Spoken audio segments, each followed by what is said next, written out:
जय हिंद साथियों, आप देख रहे हैं क्रांति न्यूज और मैं आपके साथ परवेज आलम। दोस्तों, हम आपको आज एक ऐसे शख्स से रूबरू करवाएंगे जिन्होंने निस्वार्थ भाव से बाहर से अपने गांव में आकर अपने आप को क्वारंटीन किया है।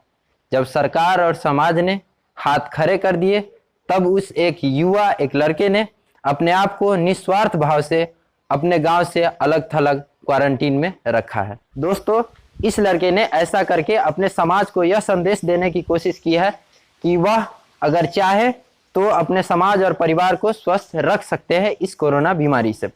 और उस लोगों के लिए भी यह एक संदेश है जो अगर बाहर से आते हैं और उनको अगर क्वारंटीन सरकार के द्वारा नहीं किया जाता है, समाज के द्वारा नहीं किया जाता है, तो वे अपने आप को खुद ही 14 दिन तक अलग थलग रख सके। दोस्तों, आप जो ये इमारत देख रहे हैं, ये कोई दार्शनिक इमारत नहीं है, ये एक विद्या की इमारत है। इसमें पहले पढ़ाई होती थी, अब भी पढ़ाई होगी, लेकिन कब होगी, कब स्कूल खुलेगी, ये न हमको पता है, न आपको पता है और न ही इसमें पढ़ने वाले बच्चे को पता है। कोरोना महामारी ने शिक्षक, विद्यालय और बच्चों के बीच का फासला बढ़ा दिया है। अब ये फासला कब टूटेगा ये आने वाला वक्त ही बताएगा। लेकिन ये आलीशान इमारत, ये मध्य विद्यालय मझौरा की इमारत है। इसी स्कूल में एक यहीं के छात्र ने, जो पहले इसी विद्यालय में पढ़ा करते थे, अब वह जब बाहर से आया है तो अपने आप को क्वारंटीन किया है। तो आज हम आपको उसी से रूबरू करवाएंगे और पूछेंगे कि एक अकेले ने कैसे यह फैसला ले लिया कि वह अपने समाज और परिवार से अलग रह सकता है। तो अब हमारे सामने है अविनाश कुमार सिद्धू। यही है अविनाश कुमार सिद्धू जिन्होंने अपने आप को अपने गांव से अलग थलग खुद के भरोसे पर बिना किसी की सहायता से अपने आप को क्वारंटीन किया है। तो आज हम आपको इसी से मिलाते हैं। जी, आपका बहुत बहुत स्वागत है हमारे कार्यक्रम में। तो इनसे हम कुछ सवाल पूछेंगे और जवाब मांगने की कोशिश करेंगे। तो अविनाश, मेरा आपसे सबसे पहला सवाल है कि आप आए कहाँ से हैं? मुंबई से। मुंबई से? मुंबई में क्या करते हैं आप? मुंबई में मैं होटल में डे लॉ करने जाता हूँ। अच्छा, तो आप लॉकडाउन के चौथे चरण में आए। लॉकडाउन के इससे पहले भी आ सकते थे? इससे पहले मेरा 20 तारीख को मेरा वहाँ ड्यूटी खत्म हो गया था। इसके बाद 21 को नहीं आ पाए, 22 से लगातार लॉकडाउन जारी था, इसलिए हम नहीं आ पाए। तो अभी आपको इस क्वारंटीन में रहे हुए कितने दिन हुए?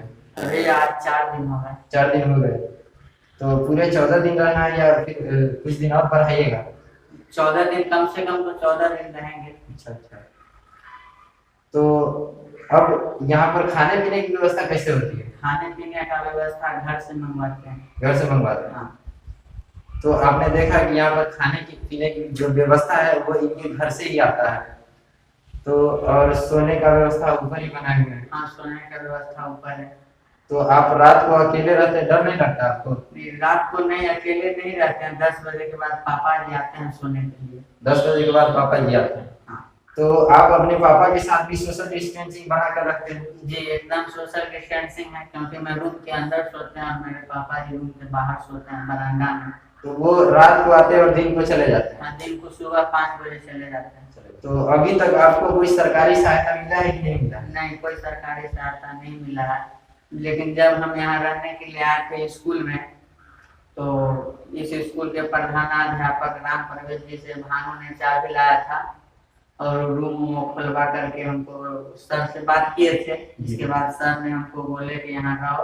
और गांव वाला का कोई सहयोग, जैसे ग्रामीण स्तर पर कोई सहयोग? नहीं, ग्रामीण स्तर पर कोई सहयोग नहीं है। कल कुंदन जी से हमको मुलाकात हुई थी, तो लाइन के बारे में पूछे तो लाइन नहीं था। स्कूल में है लाइन, लेकिन हम जिस रूम में रहते हैं वहाँ पे लाइन नहीं है। तो उन्होंने बोले कि मैं कल तक लाइन लगवा दूंगा। आज भी मैंने बात किया है उनसे, तो बोले हैं कि आज मैं लाइन लगवा दे रहा हूँ। तो आपने देखा कि किस तरह इन्होंने 3 दिन अपना गुजारा है बिना किसी लाइट के। यहाँ बिजली की सुविधा है, लेकिन इनके रूम तक बिजली की सुविधा नहीं है। तो इन्होंने 3 दिन तक अपने आप को अंधेरे में क्वारंटीन में रखा है। तो जब आप अकेले रहते हैं तो आपको डर नहीं लगता है? नहीं, डर नहीं लगता है।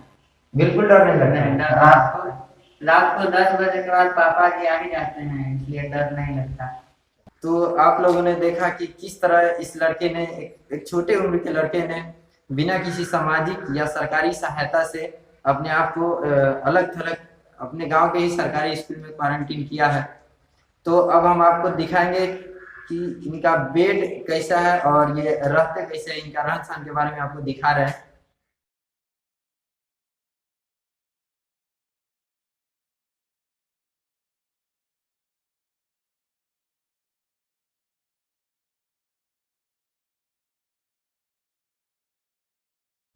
गांव के ही कुछ लोग अफवाह फैला रहे हैं कि इनको कोरोना है, क्योंकि जब तक इनको कोरोना ना होता तो ये अलग थलग क्यों रहता, जबकि कुछ जो गांव के लोग ही आते हैं वो अपने आप को क्वारंटीन नहीं करते हैं, तो लोग ये सोचते हैं कि उनको कोरोना नहीं है, उनका जांच हुआ है, इसीलिए इनको ये अपने आप को क्वारंटीन नहीं किया, जबकि ये सरासर गलत है।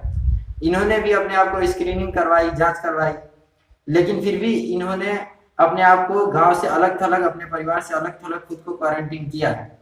तो ये एक अच्छी सोच है, और वो जो एक सोच है जो कि अफवाह फैला रहा है वो एक बुरी सोच है। इस तरह का सोच हमारे समाज में नहीं होना चाहिए, क्योंकि एक रूल है कि आप जब भी कहीं दूसरे जगह से आते हैं, मुंबई से आते हैं, दिल्ली से आते हैं, अहमदाबाद से आते हैं, तो आप अपने हिसाब से खुद को क्वारंटीन करें, अपने समाज को, अपने परिवार को बचाएं, जो कि इन्होंने कर दिखाया है। तो इस लड़के को सोच को सलामी देनी होगी, इस लड़के को सोच को हम सब मिलकर सलामी देते हैं। तो आज के लिए इतना ही। कैमरामैन विनीत और तबारक हुसैन के साथ मैं मोहम्मद परवेज आलम।